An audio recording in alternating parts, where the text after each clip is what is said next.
উপরে তো কোটিংই নেই, জাস্ট ভিতরটা স্টাফিং পুরো চিকেনে ভর্তি। দাদা এই কি অবস্থা, মানে এতটা চিকেন দিয়ে? হয়তো বললো ঘুগনিটা খারাপ আছে, তার সঙ্গে মাটন কষার ঝোল মিশিয়ে বলে এবার খায়া দেখেন। চিকেন পকোড়া এরকম 3 পিস 50 টাকা, 3 পিস পকোড়া, একটা ফুল প্লেট 12 পিস থাকে যার দাম 200 টাকা। 200 টাকা। হ্যাঁ, এবার কেউ ভেঙে নিতে পারে 100 টাকা 50 টাকা, যার যতখানি প্রয়োজন।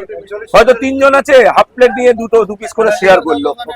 এখানে রয়েছে কিন্তু 3 পিস চিকেন পকোড়া যার দাম 50 টাকা। আর এই যে চিকেনের কোয়ান্টিটিটা দেখো, উপরে তো কোটিংই নেই, জাস্ট ভিতরটা স্টাফিং পুরো চিকেনে ভর্তি। দাদা এই কি অবস্থা, মানে এতটা চিকেন দিয়ে 3 পিস 50 এরকম 3 টাকা? পিস, এটা অফিস গলি, এটাকে মাথায় রাখতে হয় আমাদের পকেট ফ্রেন্ডলি। এটা 75 বছর ধরে চিত্তদার ভাবনা, চিত্তদার আশা যে অফিসে আসা মানুষদের নিরাশা না করা, ওনার মনের মতো ভাবে চলতেন। উনি এমন ভাবে কাস্টমারদের সঙ্গে থাকতেন, তার কিঞ্চিত ভাগ হয়তো আমরা থাকতে পারি না, কিন্তু উনি এমন ভাবে মিশে গেছেন যে কাস্টমার বসতে বাধ্য। এবং একটা টোস্ট হয়তো বললো ঘুগনিটা খারাপ আছে, তার সঙ্গে মাটন কষার ঝোল মিশিয়ে বলে এবার খায়া দেখেন।